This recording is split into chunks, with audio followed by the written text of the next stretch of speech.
ಹಾದಿಯಾಗಿ ಮಾತಾಡ್ಕೊಂಬಂದ ಸಣ್ಣವನು ನಾನಾಗಿ ಸಮಕಾಲೀನತೆ ಬಗ್ಗೆ ಮಾತಾಡ್ಲಿಕ್ಕತ್ತೀನಿ. ಬೀಸಲಕ್ಕೆ ಜ್ವಾಳನೂ ಮುಗಿದವ, ಹಾಡ್ಲಿಕ್ಕೆ ಹಾಡನೂ ಮುಗಿದವ.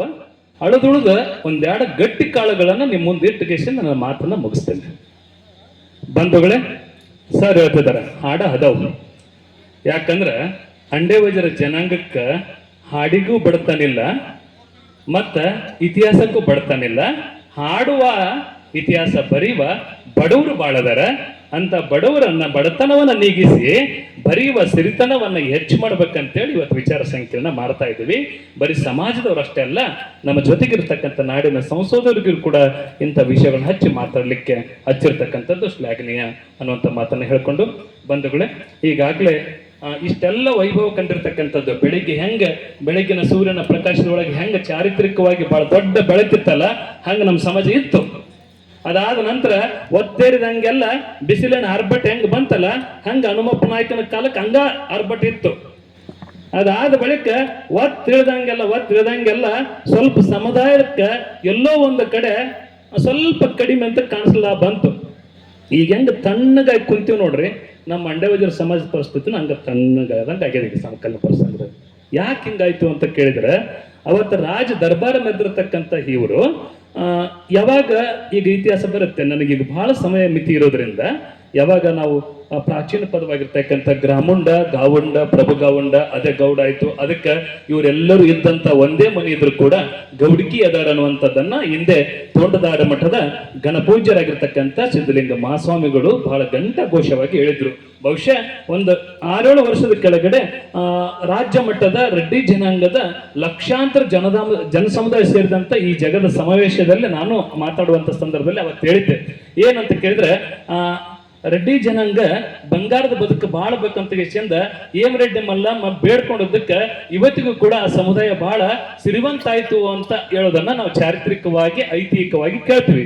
ಬಹುಶಃ ನನಗನ್ನಿಸ್ತದ, ಬೆಳಗ್ಗಿನಿಂದ ಇಲ್ಲಿ ತನಕ ಕೇಳಿದಾಗ ಈ ಎಲ್ಲ ಐತಿಹಾಸಿಕ ಹೆಜ್ಜೆಗಳನ್ನು ಗುರುತಿಸಿದಾಗ ಬಹುಶಃ ಯಥೇಚ್ಛವಾಗಿ ನಿಡಮಾಮಿಡಿ ಮಠಕ್ಕೆ ಸಾವಿರ ಎಕರೆ ಭೂದಾನ ಮಾಡಿ, ಕೊಟ್ಟೂರು ಮಠಕ್ಕೆ ಸಹಸ್ರಾರು ಎಕರೆ ಭೂಮಿಗಳನ್ನ ಮಾಡಿ, ಕೋಟೆ ಕೊತ್ತಲಗಳನ್ನ ಕಟ್ಟಿ, ದೇವ ಮಂದಿರಗಳನ್ನು ನಿರ್ಮಿಸಿ, ಪ್ರಜಾ ಪ್ರೀತಿ ತೋರಿದಂತ ರಾಜರಾಗಿ ಪುಣ್ಯದ ಕಾರ್ಯಗಳನ್ನ ಮಾಡಿ, ಅವ್ರು ಯಾವಾಗ್ಲೂ ಅಂಡೆ ಅರಸರು ಏನ್ ಮಾಡ್ತಿದ್ರು ಅಂತ ಕೇಳಿದ್ರೆ, ತಾವು ಮಾಡಿದ ಪುಣ್ಯದ ಫಲಕ್ಕಾಗಿ ಮುಂದಿನ ಜನಾಂಗಕ್ಕೆ ಸುಕೃತವಾಗ್ಲಿ ಅಂತ ಬರೆಸ್ತಾ ಇದ್ರು.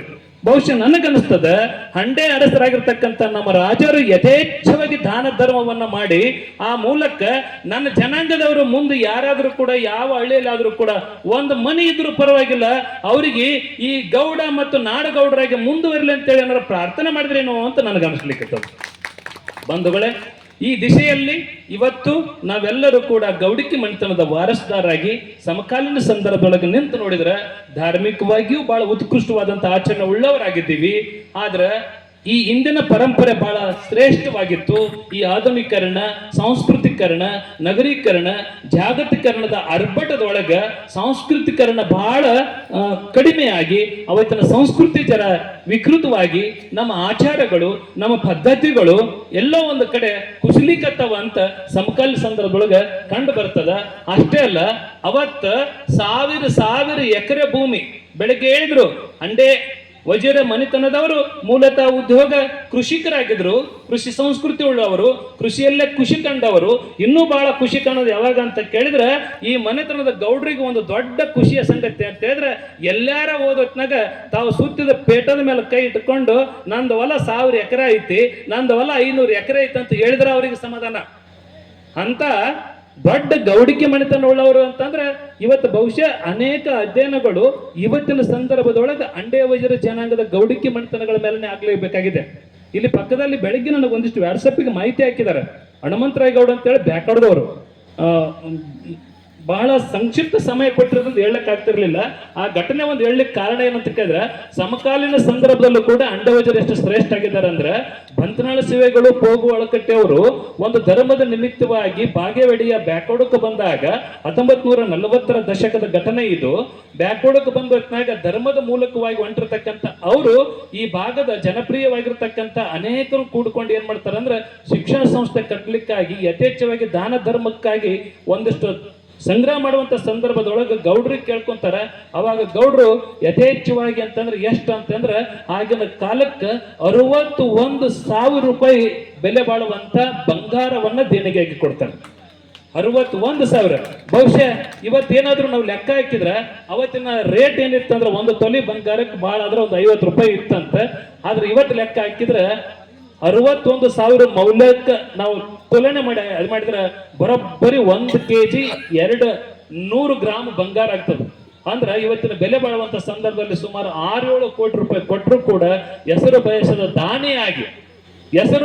ದಾನಿಯಾಗಿ ನೀವು ಕೊಡುವಂತ ದುಡ್ಡಿಗೆ ಒಂದು ಶಿಕ್ಷಣ ಸಂಸ್ಥೆ ಸಂಗಮೇಶ್ವರ BLD ಸಂಸ್ಥೆ ಕಟ್ಟುವಾಗ ನಿಂದ ಏನಾದ್ರೂ ಹೆಸರಿಡ್ತೀವಿ ಅಂದ್ರೆ ಕೊಟ್ಟ ಮೇಲೆ ಹೆಸರಿಡಬಾರ್ದು, ಹೆಸರಿಟ್ಟ ಮೇಲೆ ಕೊಟ್ಟದ್ದೇನು ಉಳಿತು ಹೇಳಿ ಸಿಕ್ಕಾಡಿತ್ತು ಶಿವನ ಡಂಗೂರ ಅಂತೇಳಿ ಹೇಳುವಂತ ಸಮಕಾಲೀನ ಸಂದರ್ಭದಲ್ಲಿ ಹನುಮಂತರಾಯ ಗೌಡರು ಹೋಗ್ತಾರೆ. ನಿನ್ನೆ ನಾನು ಬರುವಾಗ ಈ ಘಟನೆ ಹೇಳ್ಬೇಕಂತೇಳಿ ಏನ್ ಹೇಳ್ಬೇಕಂತ ಆಲೋಚನೆ ಮಾಡಿದಾಗ ನಮ್ಮ ಭಾಗದಲ್ಲಿ ಕಲ್ಯಾಣ ಕರ್ನಾಟಕ ಭಾಗದಲ್ಲಿ, ಇವಾಗ ಕಲ್ಯಾಣ ಕರ್ನಾಟಕ ಅಂತೀವಿ, ಅವತ್ತು ಹೈದರಾಬಾದ್ ಕರ್ನಾಟಕ, ಆ ಕಲ್ಯಾಣ ಕರ್ನಾಟಕ ಭಾಗದಲ್ಲಿ ಅಖಂಡಹಳ್ಳಿ ಅಂತ ಬರ್ತದೆ, ಜೇವರ್ಗಿ ತಾಲೂಕಿನಲ್ಲಿ ಅಖಂಡಹಳ್ಳಿ ಅಂತ ಬರ್ತದೆ. ಸಿದ್ದರಾಮ ಗೌಡರು ಮಣಿತನ ಸಮಕಾಲೀನ ಸಂದರ್ಭದಲ್ಲಿ ಬಹಳ ದೊಡ್ಡ ಗೌಡಿಕೆ ಮಣಿತನ. ಎಷ್ಟು ಅವ್ರದ್ದು ಹೊಲ ಅಂತ ಹೇಳಿದ್ರೆ 1000 ಎಕರೆ ಹೊಲ. ಆ ಹೊಲದೊಳಗ ಹುತ್ತುವುದಕ್ಕಾಗಿ ಬಿತ್ತುವುದಕ್ಕಾಗಿ ಹೊಂಟ್ರು ಅಂತಂದ್ರ ಊರಿನ ಜನ ಗೌಡ್ರು ಹೊಲ ಬಿತ್ತಾಕತ್ತಾರ ನೋಡಂಬರಿ ಅಂತೇಳಿ ಬರ್ತಿದ್ರಂತ. ಯಾಕೆ ಹಂಗ ಬರ್ತಿದ್ರಂದ್ರ ಬಿತ್ತಲಿಕ್ಕೆ ಎಗಲಿಗೆ ಕೊಟ್ಟಂತ ನೊಗ ಬೆಳ್ಳಿದಾಗಿರ್ತಿತ್ತು, ಅದಕ್ಕೆ ಕೀಲ ಬಂಗಾರದಾಗಿರ್ತಿತ್ತು, ಬಾರ್ಕೋಲಿನ ಆ ಕೋಲು ಬಂಗಾರದಾಗಿರ್ತಿತ್ತು, ಎತ್ತುಗಳಿಗೆ ಕೊಂಬಿನ ಅನಸು ಬೆಳ್ಳಿದಾಗಿರ್ತಿತ್ತು, ಕಾಲಿಗೆ ಬಂಗಾರದ ಗೆಜ್ಜೆ ಕಟ್ಟಿ ಡುಬ್ಬದ ಮೇಲೆ ಹಾಕಿದಂತ ಜುಲಾನು ಕೂಡ ಬೆಳ್ಳಿದಾಗಿರ್ತಿತ್ತು. ಈ ಸಂಭ್ರಮವನ್ನು ನೋಡ್ಲಿಕ್ಕೆ ಅಂತೇಳಿ ಬಿತ್ತಲಿಕ್ಕೆ ಬಂದಿರತಕ್ಕಂತ ಹೊಲದ ತುಂಬೆಲ್ಲ ಎತ್ತುಗಳು ಹೊಂಟ್ರ ಹಿಂದ ಊರು ಜನ ನೋಡ್ಲಿಕ್ಕೆ ಬರ್ತಿದ್ರಂತ. ಅವಾಗ ಆ ಭಾಗದಾಗ ಏನ್ ಹೇಳ್ತಾರಂತ ಕೇಳಿದ್ರೆ ಹೆಣ್ಣು ಗಂಡು ಕೊಡುವಂತ ವಿಚಾರ ಬಂದಾಗ ಏನ್ ಲೇತಮ್ಮ ನೀ ಏನ್ ಅಖಂಡಹಳ್ಳಿ ಗೌಡ್ರಂಗೇನು ಬೆಳ್ಳಿನಾಗ ಇಟ್ಟಿದ್ದೇನಂತ ಕಿಶನ್ ಆಡ್ತಿದ್ರಂತ. ಇದು ಅಂಡೇ ವಜ್ರ ಜನಾಂಗದಲ್ಲಿ ಆಗಿ ಹೋಗಿರ್ತಕ್ಕಂಥದ್ದು. ಅಲ್ಲೇ ಪಕ್ಕದಲ್ಲಿ ಇದಾರೆ ಬಂಧುಗಳೇ.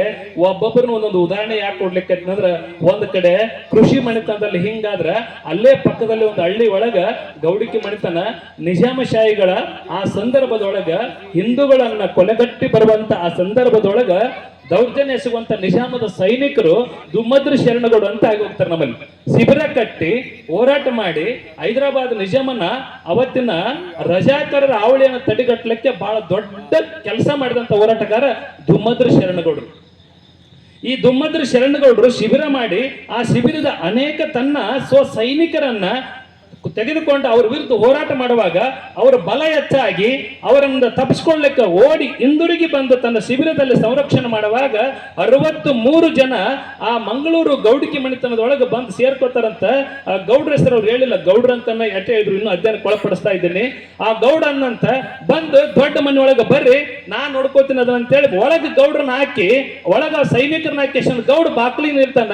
ಹೋರಾಟ ಮಾಡ್ಲಿಕ್ಕೆ ಬಂದಿರತಕ್ಕಂಥ ನಿಜಾಮ್ನ ಸೈನಿಕರು ಒಂದು ಸೂಚನೆ ಕೊಡ್ತಾರ, ಒಂದು ಅವ್ರು ಬಲಿ ಆಗ್ಬೇಕು ಇಲ್ಲ ನೀ ಬಲಿ ಆಗ್ಬೇಕು ಅಂತ. ಅವಾಗ ಅವ್ರಂತಾರ ಗೌಡ್ರ ಇದ್ರೊಳಗೆ ಅಡ್ಡ ಬರ್ಲಕ್ ಹೋಗ್ಬೇಡ್ರಿ, ನಿಮ್ದೇನು ತಪ್ಪಿಲ್ಲ, ಅವ್ರನ್ನ ಮೊದಲು ನಮಗೆ ವಶಕ್ಕೆ ಕೊಡ್ರಿ ಅಂತ ಕೇಳಿದಾಗ ಹೇಳುವಂತ ಮಾತು ನಾವು ತಿಳ್ಕೊಬೇಕಾಗ್ತದೆ. ಏನಂತ ಕೇಳಿದ್ರೆ ಅಂಡೇ ವೈದ್ಯರ ಜನಾಂಗದ ಗೌಡಿಕೆ ಮಣಿತನದವ್ರದ್ದು ವತನದಾರಿಕೆ ಹೆಂಗಿತ್ತು, ಕಾಳಜಿ ಹೆಂಗಿತ್ತು ಅನ್ನೋದಕ್ಕೆ ಒಂದು ಸಾಕ್ಷಿ ಹೇಳ್ತೀನಿ. ತಮ್ಮ ಅವ್ರು ನನ್ನ ನಂಬಿ ಒಳಗೆ ಬಂದಾರ, ಇಲ್ಲಿ ಬಂದ್ರೆ ನಾವು ಜೀವ ಉಳಿಸ್ಕೋಬಹುದು ಅಂತೇಳಿ ನಂಬಿ ಒಳಗೆ ಬಂದಾರ. ನಿನಗೆ ಬೇಕಂತ ಕೇಳಿದ್ರೆ ನಾನು ಒಟ್ಟಾಗಿ ಹುಟ್ಟಿದ ಮಕ್ಕಳು ಕೊಡ್ತೀನಿ, ಬೆನ್ನಿಗೆ ಬಿದ್ದಂತ ಅವ್ರನ್ನ ಕೊಡುದಿಲ್ಲ ಅನ್ನುವಂತ ಮಾತನ್ನ. ಇಲ್ಲಿ ಬ್ಯಾಲಾಳ್ ಅಂತಿದೆ ಪಕ್ಕದಲ್ಲಿ, ಇದು ಹೋರಾಟಕ್ಕೆ, ಅದು ಕೃಷಿಗೆ. ಇಲ್ಲಿ ಬ್ಯಾಲಾಳ್ ಇದೆ ಪಕ್ಕದಲ್ಲಿ ಬಾಗೇವಾಡಿ ಒಳಗೆ. ಪವಿತ್ರ ಭೂಮಿಯಾಗಿರ್ತಕ್ಕಂಥ ಬಸವ ನೆಲೆಸಿದ ಈ ನೆಲದೊಳಗೆ ಅದೆಷ್ಟು ಶರಣರು ಅಡಿಗೆ ಹೋಗಿದ್ದಾರೆ ಗೊತ್ತಿಲ್ಲ. ಅವ್ವಪ್ಪ ಮುತ್ಯ ಅಂತ ಕೇಳಿದ್ರೆ ಅಂಡೇ ವಜ್ರ ಜನಾಂಗದ ಅಸ್ಮಿತೆಯ ಸಾಂಸ್ಕೃತಿಕ ನಾಯಕನೂ ಹೌದು, ಧಾರ್ಮಿಕ ನೇತಾರನೂ ಹೌದು. ಅವ್ವಪ್ಪ ಮುತ್ಯ ಅಂತ ಕೇಳಿದ್ರೆ ಬಹಳ ಸಾಮಾನ್ಯನಾಗಿ ಜನಿಸಿ ಧರ್ಮದ ಆ ಒಂದು ಅನುಸಂಧಾನದಲ್ಲಿ ತೊಡಗಿ ಆಧ್ಯಾತ್ಮದ ಉತ್ತುಂಗ ಶಿಖರವನ್ನ ಏರಿ ಪ್ರತಿ ವರ್ಷ ಯುಗಾದಿಗೊಮ್ಮೆ ಪಾದಯಾತ್ರೆ ಕೈಗೊಂಡು ಶ್ರೀಶೈಲದ ಮಲ್ಲಿಕಾರ್ಜುನ ದರ್ಶನವನ್ನು ಮಾಡಿಕೊಂಡು ವಾಪಸ್ ಬರುವಂತಹದ್ದು ವಾಡಿಕೆ. ಹೀಗೆ ತನ್ನ ಜೀವಿತದ ಉದ್ದಕ್ಕೂ ಕೂಡ ಹೋಗಿ ಬರುವ ಅವ್ವಪ್ಪ ಮುತ್ಯಾಗ ವಯಸ್ಸಾದ ಹೊತ್ನಾಗ ಶ್ರೀಶೈಲದ ಮಲ್ಲಿಕಾರ್ಜುನ ಸ್ವಪ್ನದಲ್ಲಿ ಕಾಣಿಸ್ಕೊಂಡು ಹೇಳ್ತಾನಂತ, ಅಲ್ಲಪ್ಪ ಇನ್ನೇನು ನಿನ್ನ ಶಕ್ತಿ ಕುಂದಿತು, ಇನ್ನು ನಾ ಇದ್ದಲ್ಲಿಗೆ ನೀ ಬರೋದು ಬೇಡ, ಇನ್ನು ನೀ ಇದ್ದಲ್ಲಿಗೆ ನಾ ಬರ್ತನಂತ ಹೇಳಿದಂತ. ಅದಕ್ಕಾಗಿ ಅವ್ವಪ್ಪ ಮುತ್ಯ ತನ್ನ ವಯಸ್ಸಿನ ಕೊನೆಯಲ್ಲಿ ಹೋಗದೆ ಆ ಗುಡಿಯನ್ನ ಕಟ್ಟಿಕೊಂಡು ಜಾಗದೊಳಗೆ ಧ್ಯಾನದಲ್ಲಿ ನಿರತನಾದಂತ ಸಂದರ್ಭದೊಳಗ ಅಲ್ಲಿ ಹೂವಾಗಿ ಪ್ರತ್ಯಕ್ಷಗೊಂಡ್ರಂತ. ಆ ಹೂವನ್ನ ಇಟ್ಟುಕೊಂಡು ಇವತ್ತು ಪ್ರತಿ ವರ್ಷ ಜಾತ್ರೆ ಮಾಡ್ತಾರೆ. ಇವತ್ತು ಪ್ರತಿ ವರ್ಷ ಜಾತ್ರೆ ಮಾಡ್ತಾರೆ. ಅವ್ರು ತೀರಿ ಹೋದ ಸಂದರ್ಭದೊಳಗೆ ಯಾರೋ ಆಡ್ಕೋತಿದ್ರಂತೆ, ಅವ್ರೆಲ್ಲಿ ತೀರಿ ಹೋಗ್ತಾರ ಅಂದಾಗ ನಾನೆಲ್ಲಿ ತೀರಿ ಹೋಗಿನ್ರೋ ಉತ್ಸವಗಳಿರ ನಾನ್ ನೋಡ್ಕ್ಲಕ್ ನೀವ್ ಯಾರು ಅಂತ ಕೇಳಿದ್ರ ಎಲ್ಲೆಲ್ಲಿ ಸುದ್ದಿ ಹೇಳಕ್ ಹೋಗ್ತಾರ ಅಲ್ಲಲ್ಲಿ ಪ್ರತ್ಯಕ್ಷಗೊಳ್ತಿದ್ರಂತೆ. ಅಷ್ಟೇ ಅಲ್ಲ, ಹೋಗಿ ಅದನ್ನ ಸಂಸ್ಕಾರ ಮಾಡ್ಬೇಕಂತೇಳಿ ಹೇಳಿ ಒಂಟೊತ್ತಿನೊಳಗೆ ಎತ್ತಲಿಕ್ಕೆ ಹೋದ್ರೆ ಅಲ್ಲಿ ಶರೀರ ಇರಲಿಲ್ಲ, ಬರೀ ಹೂ ಇತ್ತು. ಅದರ ಸಾಕ್ಷಿಯಾಗಿ ಇವತ್ತು ಹೂಗಳು ಅದಾವ ಅನ್ನುವಂಥ ಮಾತನ್ನು ಕೂಡ ಇವತ್ತು ಐತಿಗಳು ಬರ್ತದೆ. ಹೀಗೆ ಧಾರ್ಮಿಕವಾಗಿಯೂ ಅಂಡೆವಜರ ಜನಾಂಗ ಗುರುತಿಸಿಕೊಳ್ಳುವಂತ ಇತಿಹಾಸ ಇದೆ. ಶೈಕ್ಷಣಿಕವಾಗಿಯೂ ಕೂಡ ಭಾರತದೊಳಗೆ ಅತ್ಯಂತ ಶ್ರೇಷ್ಠರಾಗಿರ್ತಕ್ಕಂಥ ಕಳೆದ 2-3 ವರ್ಷದಲ್ಲಿ ಒಂದು ಸರ್ವೆ ಆಯಿತು. ಸರ್ವೆದೊಳಗೆ ಭಾರತ ದೇಶದಲ್ಲಿ ಸುಮಾರು ಲಕ್ಷಾಂತರ ವಿದ್ಯಾರ್ಥಿಗಳಿಗೆ ಪ್ರಭಾವಿಸಿದಂತ ಶ್ರೇಷ್ಠ ಉಪಾಧ್ಯಾಯರುಗಳ ಪಟ್ಟಿ ಆಯಿತು. ಆ ಪಟ್ಟಿಯಲ್ಲಿ ಭಾರತದ 100 ಜನ ಉಪಾಧ್ಯಾಯರುಗಳ ಪಟ್ಟಿಯಲ್ಲಿ ನಮ್ಮ ಚಾಣಕ್ಯ, ಸ್ಪರ್ಧಾ ಜಗತ್ತಿನ ಚಾಣಕ್ಯ ಮಾಣಿಕ್ಯ, ನಮ್ಮ NM ಗುರುಗಳು ಇದ್ರು ಅನ್ನುವಂಥದ್ದನ್ನ 100 ಉಪಾಧ್ಯಾಯರಲ್ಲಿ ನಮ್ಮ NM ಬಿರಿದವರು ಅವ್ರು ನಮ್ಮವ್ರು ಅನ್ನುವಂಥದ್ದನ್ನ. ಹೀಗೆ ಒಂದೊಂದು ಚಾರಿತ್ರಿಕ ಘಟನೆಗಳನ್ನ ಹೇಳ್ತಾ ಹೋದ್ರೆ, ನಿನ್ನೆ ನಾನು ಒಬ್ರು ಪರಿಚಯ ಬರೀತಿದ್ದೆ, ಪ್ರದೀಪ್ ಕುಲದೀಪಕರ್ ಅಂತ ಬರಿಬೇಕಂತ ಅಜ್ಜವ್ರು ಹೇಳಿದ್ರು. ಹೆಂಗ್ ಬರಿಬೇಕಂತ ಕೇಳಿದ್ರೆ, ದಾಸೋಹ ಮಾಡಿದಾರ್ರಿ. ನಾವೇನು ಗ್ರಂಥಗಳಿಗಿದೀವಲ್ಲ ಪೂಜರಲ್ಲಿ, ಇವತ್ತು ನಾನು ತಮ್ಮೆಲ್ಲರ ಸಮ್ಮುಖದೊಳಗ ಗ್ರಂಥ ದಾಸೋಹಗಳಾಗಿ ಯಥೇಚ್ಛವಾಗಿ ದಾನ ಮಾಡಿದಾಗ ಅವ್ರಿಗೆ ನಾವು ಮನವಿ ಮಾಡ್ಕೊಂಡಾಗ ಏನ್ ಕೇಳ್ತಿದ್ನ ಅಂತ ಕೇಳಿದ್ರೆ, ಯಾಕಂದ್ರೆ ಸಮಕಾಲೀನ ಸಂದರ್ಭದಲ್ಲಿ ನಮ್ಮ ಜನರ ಮನಸ್ಸು ಹೆಂಗದ ಅಂತ ಹೇಳ್ಬೇಕಾಗ್ಯದ. ಏನಂತ ಕೇಳಿದ್ರೆ, ನೀವೇನ್ ಮಾಡ್ತೀರಿ ಮಾಡ್ರಿ, ಆದ್ರೆ ನಾವು ಧನ್ಯವಾದಗಳು ಹೇಳೋದಕ್ಕಿಂತ ಮೊದಲ ಅವ್ರು ನಮಗೆ ಧನ್ಯವಾದಗಳು ಹೆಂಗ್ ಹೇಳ್ತಾರ ಅಂದ್ರೆ, ಇಂಥ ಒಂದು ಪುಣ್ಯಕ್ಕೆ ನಮ್ಮ ದುಡ್ಡು ಬಳಕೆ ಆಗ್ತದಲ್ಲ, ಅದಕ್ಕೆ ನಮಗ ಬಹಳ ಹೆಮ್ಮೆ ಅನಿಸ್ತದಂತ. ಬಾಳನಗೌಡ ಅಂತೇಳಿ ಪುಣ್ಯದಲ್ಲಿದ್ದಾರೆ ಸರ್, ಬಾಳನಗೌಡ್ರ ಅಂತೇಳಿ, ಇಲ್ಲೇ ನಂದನೂರು ಅಂತೆ, ಕೂಡ್ಲು ಸಂಗಮಕ್ಕೆ ಇಲ್ಲೇ ಪಕ್ಕಕ್ಕೆ ಹತ್ರ ಅದ. ಏನ್ ಮಾಡಿದ್ರಿ ಗೌಡ್ರ, ನಮ್ಮಪ್ಪ ನಮ್ಮವ್ವ ದೊಡ್ಡ ಶಿಕ್ಷಕರು ಮಣಿತಾನ್ರಿ, ಗೌಡಿಕೆ ಮಣಿತಾನ, ಯಥೇಚ್ಛವಾದಂತ ಪುತ್ರ ಸಂತಾನ. ನಮ್ಮ ಮನೆಯೊಳಗೆ 20 ಜನರು ನಮ್ಮ ತಾಯಿ ಜನ್ಮ ಕೊಟ್ಲು. 20ರೊಳಗೆ 10 ಮಂದಿ ಅಕಾಲಿಕವಾಗಿ ಸತ್ರು. ಸಕಾಲಿಕವಾಗಿ ಉಳಿದಂತ ನಾವು 10 ಮಂದಿಯಲ್ಲಿ ತಿನ್ಲಿಕ್ಕೆ ಉಣ್ಲಿಕ್ಕೆ ಕೊರತೆ ಆಗ್ಬಾರ್ದು ಅಂತೇಳಿ 10ನೇ ತರಗತಿ ಮುಗಿಸ್ಕೊಂಡು 20 ರೂಪಾಯಿಗೆ ಪುಣಾಕ ಬಂದೇನ್ರಿ. ಇವತ್ತು 4 ಕಂಪನಿ ಕಟ್ಟೀನಿ. ಗೌಡ್ರ ಮುಂದೆ ಏನ್ ಮಾಡ್ಬೇಕು, GN ಪಾಟೀಲ್ ಸರ್ ನನಗೆ ಹೇಳ್ಯಾರ, ಅದಕ್ಕೆ ಗ್ರಂಥ ದಾಸೋಹಕ್ಕಾಗಿ ಹೇಳ್ಯಾರ, ಅದಕ್ರಪ್ಪ ಒಂದ್ ಸ್ವಲ್ಪ ಪರಿಚಯ ಮಾಡ್ಬೇಕು ಸರ್ ಅಂದ. ಅಲ್ರಿ, ಈ ಸಣ್ಣದ ಕೊಟ್ಟಿಗೆ ನಾನು ಪರಿಚಯಕ್ಕೆ ನನಗೆ ಯಾಕೆ ಅಸಹ್ಯ ಮಾಡ್ತೀರಿ, ಅದಕ್ಕೆ ಮತ್ತೆ ಏನ್ ಮಾಡ್ಬೇಕಂತೀರಿ, ಏನ್ ಮಾಡ್ಬೇಕಿಲ್ರಿ, ಆಲೋಚನೆ ಬಂದದ. ಮಗನಿಗೆ ಕಂಪನಿ ಚಾರ್ಜ್ ಕೊಟ್ಟಿದ್ದೀನಿ, ಮಗನೂ ಬಹಳ ಪುಣ್ಯದಿಂದ ಕಂಪನಿ ತಗೊಂಡನ. ಅದಕ್ಕೆ ಕೂಡ್ಲು ಸಂಗಮದ ಅಲ್ಲೇ ಆಜುಬಾಜು ರಸ್ತೆಗೆ ಸಂಬಂಧಪಟ್ಟಂಗ 40 ಎಕರೆ ಜಮೀನು ತಗೋತೀನಿ, ಒಂದ್ 10-20 ಕೋಟಿ ಕೊಟ್ಟು ಕಂಪನಿ ಕಟ್ತೀನಿ, ನೋಡಣ್ರಿ ಒಂದ್ 200 ಜನರಿಗೆ ಉದ್ಯೋಗ ಕೊಡಕ್ಕಾದ್ರ ಅಂತ ಒಂದು ಕೆಲಸ ಮಾಡ್ತಾನೆ ಅಂತ ಹೇಳಿದ್ನಲ್ಲ. ಬಂಧುಗಳೇ, ಅಂತ 1000 ಘಟನೆಗಳು ನನ್ನ ನಾಲಿಗೆಯಲ್ಲಿ ಕುಣಿದಾಡ್ತಾ ಇದ್ದಾವೆ. ಸಮಯ ಕೊಟ್ಟಿಲ್ಲ, ಆದ್ರೆ ಸಮಯದ ಮಿತಿ ಇರೋದ್ರಿಂದ ಇಂಥ ಅನೇಕ ಘಟನೆಗಳ ಮಧ್ಯದಲ್ಲೂ ಕೂಡ ನಾವು ಏನಾಗಿದ್ವಿ ಅಂತ ನಮ್ಮ ಬೆನ್ನು ತತ್ಕೊಂಡು ನೋಡಿದ್ರೆ, ಬಹಳ ಜನರು ನಮ್ಮೊಳಗೆ ಏನಾಗಿವಿ ಅಂದ್ರೆ, ನಮ್ಮವ್ರಿಗೆ ಏನೋ ಒಂದು ದೊಡ್ಡ ಚಟ ಅಂದ್ರೆ ನಮ್ಮ ಸಮಾಜ ದೊಡ್ಡದಾಗಬೇಕು, ನಮ್ಮದೇನೋ ಒಂದು ದೊಡ್ಡ ಕೆಟ್ಟ ಚಟ ಅಂದ್ರೆ ನಾವೆಲ್ಲರೂ ಕುರ್ಚಿ ಮೇಲೆ ಕೊಡ್ಬೇಕು. ಇವೆರಡೇ. ನಮ್ಮ ಸಮಾಜ ಬಹಳ ದೊಡ್ಡದಾಗಬೇಕು, ಆದ್ರೆ ನಾವೆಲ್ಲರೂ ಕುರ್ಚಿ ಮೇಲೆ ಕೊಡ್ಬೇಕು. ಇವೆರಡು ಸಂಘರ್ಷ. ಅದಕ್ಕೆ ಕುರ್ಚಿ ಮೇಲೆ ಕುಂತವರಿಗೆ ಗೌರವ ಕೊಡೋಣ, ಕುರ್ಚಿ ಕೆಳ ಕುಂತವರಿಗೂ ಕೂಡ ಯಥೇಚ್ಛವಾಗಿ ಗೌರವ ಸಿಗಲಿ. ಡಾಕ್ಟರ್ SS ಪಾಟೀಲ್ ವೃತ್ತಿಯಲ್ಲಿ ವೈದ್ಯರು, GN ಪಾಟೀಲ್ ವಯಸ್ಸಿನಲ್ಲಿ ಹಿರಿಯರು, SC ಪಾಟೀಲ್ ವಯಸ್ಸಿನಿಂದ, ಅನುಭವದಿಂದ, ಸಂಶೋಧನೆಯಿಂದ ಹಿರಿಯರು. ಆ ಹಿರಿಯರು ನಮಗೆ ಮಾದರಿಯಾಗಿದ್ದಾರೆ. ನಮ್ಮಂತ ಯುವಕರು ಆ ಕೆಲಸವನ್ನ ಕೈಗೆತ್ತಿಕೊಂಡು ಅದೊಂದು ಸಂಕಲ್ಪ ರೂಪದೊಳಗೆ ಅವರು ಏನೇ ಮಾಡಲಿ, ಯಾರಿಂದ ಏನೇ ತಪ್ಪುಗಳಾಗಲಿ, ಇದು ಅಂಡೇವಜರ ಸಮಾಜದ ಪವಿತ್ರ ಯಾತ್ರೆಗೊಂದು ಕೂಡಲ ಸಂಗಮದಲ್ಲಿ ಕೂಡಿ ನಾಳೆಗೆ ಸುಮಾರು 30,000 ರಿಂದ 40,000 ಮಿನಿಮಮ್ ಜನ ಸೇರಿ ಈ ಕೂಡಲ ಸಂಗಮದೊಳಗೆ ಸಮಾವೇಶಗೊಳ್ತೀವಿ ಅಂದ್ರೆ, ಸಮಾವೇಶದ ಸತ್ಫಲ ಯಾವ್ದಂತ ಹೇಳಿದ್ರೆ, ನಾವು ಕೂಡಿ ಯಶಸ್ಸನ್ನು ಸಾಧಿಸಬೇಕೆ ಹೊರತಾಗಿ ಕೂಡಿ ಹುಂಡು ಹೋಗಿ ಮಲ್ಕೊಳ್ಳೋದು ಆಗ್ಬಾರ್ದು. ಆ ರೀತಿ ಒಳಗೆ ಕೂಡಿ ನಾವು ಪವಿತ್ರವಾಗಿರ್ತಕ್ಕಂಥ ಈ ಸಮಾಜವನ್ನು ಮುನ್ನಡೆಸ್ಕೊಳ್ಳೋಣ. ಎಲ್ಲ ಸಂಘಟಕರಿಗೆ, ಸಣ್ಣವರಿಗೆ, ಈ ಸಣ್ಣ ಕೆಲಸದಿಂದ ಹಿಡ್ಕೊಂಡು ದೊಡ್ಡ ದೊಡ್ಡ ಕೆಲಸ ಮಾಡಿದಂತ ಎಲ್ಲ ನನ್ನ ಸಮಾಜದ ನನ್ನೆಲ್ಲ ಬಂಧುಗಳಿಗೆ ಅವರ ಪಾದಕ್ಕೆ ನಮಸ್ಕಾರ ಮಾಡಿ ನಾನು ಕೃತಜ್ಞತೆಗಳನ್ನು ಸಲ್ಲಿಸ್ಲಿಕ್ಕೆ ಬಯಸ್ತೇನೆ. ಯಾಕಂದ್ರೆ ಒಂದು ಮನೆ ಕಟ್ಟೋದು ಸುಲಭ, ಇಟ್ಟಿಗೆಗಳನ್ನ ನಾವು ಬೇಕಾದಂಗೆ ಕಟ್ ಮಾಡಿ ಇಡಬಹುದು. ಆದ್ರೆ ಸಂಘ ಕಟ್ಟೋದು, ಸಂಸ್ಥೆ ಕಟ್ಟೋದು ಬಹಳ ಕಷ್ಟದ ಕೆಲಸ. ಇವತ್ತು ನಮ್ಮ ಸಂಘಟಕರು ಮಾಡಿರ್ತಕ್ಕಂಥದ್ದಕ್ಕೆ ನಾನು ಶಬ್ದಗಳು ಹೇಳಲಿಕ್ಕೆ ಸಾಧ್ಯನೇ ಇಲ್ಲ. ಅವರೆಲ್ಲರಿಗೂ ಕೂಡ ಕೂಡಲ ಸಂಗಮನಾಥ ಯಥೇಚ್ಛವಾಗಿ ಆಯುಷ್ಯ, ಆರೋಗ್ಯ, ಆನಂದವನ್ನ ಕೊಡ್ಲಿ ಅಂತ ಹೇಳಿ ಪ್ರಾರ್ಥನೆ ಮಾಡಿಕೊಂಡು ಮಾತಾಡ್ಲಿಕ್ಕೆ ಅವಕಾಶ ಕೊಟ್ಟಿರ್ತಕ್ಕಂಥ ತಮ್ಗೆಲ್ಲರಿಗೂ ಕೂಡ ಹೃತ್ಪೂರ್ವಕ ನಮನಗಳನ್ನು ಸಲ್ತೇನೆ. ಇಂಥ ಒಂದು ಅಂಡೇವಜರ ಸಂಸ್ಕೃತಿ ಅಧ್ಯಯನಕ್ಕಾಗಿ ಮಾರ್ಗದರ್ಶನ ಮಾಡಿದಂಥ ಗುರುಗಳು ಇವತ್ತು ಬಹಳ ಬೇರೆ ಕೆಲಸ ಕಾರ್ಯಗಳಲ್ಲಿ ಇದ್ರು. ಆದ್ರೂ ಕೂಡ ನನ್ನ ವಿದ್ಯಾರ್ಥಿದ ಒಂದು ಪುಸ್ತಕ ಬಿಡುಗಡೆ ಆಗ್ತದಂದ್ರೆ ನಾನು ಕಣ್ ತುಂಬಿಕೊಳ್ಬೇಕಂತ ಹೇಳಿ ಬಂದಿದ್ದಾರೆ. ಅವ್ರಿಗೆ ಈ ಸಂದರ್ಭದಲ್ಲಿ ನೀವು ಮಾಡಿದ ಉಪಕಾರ ದೊಡ್ಡದು. ನನ್ನ ಅಧ್ಯಯನದ ಉದ್ದಕ್ಕೂ ಸುಮಾರು 7-8 ವರ್ಷದವರೆಗೂ ನೀವು ನೀಡಿದಂಥ ಮಾರ್ಗದರ್ಶನದ ಫಲವಾಗಿ ಒಂದು ಗ್ರಂಥ ಕುಸುಮ ಅರಳಿಕತ್ತದ.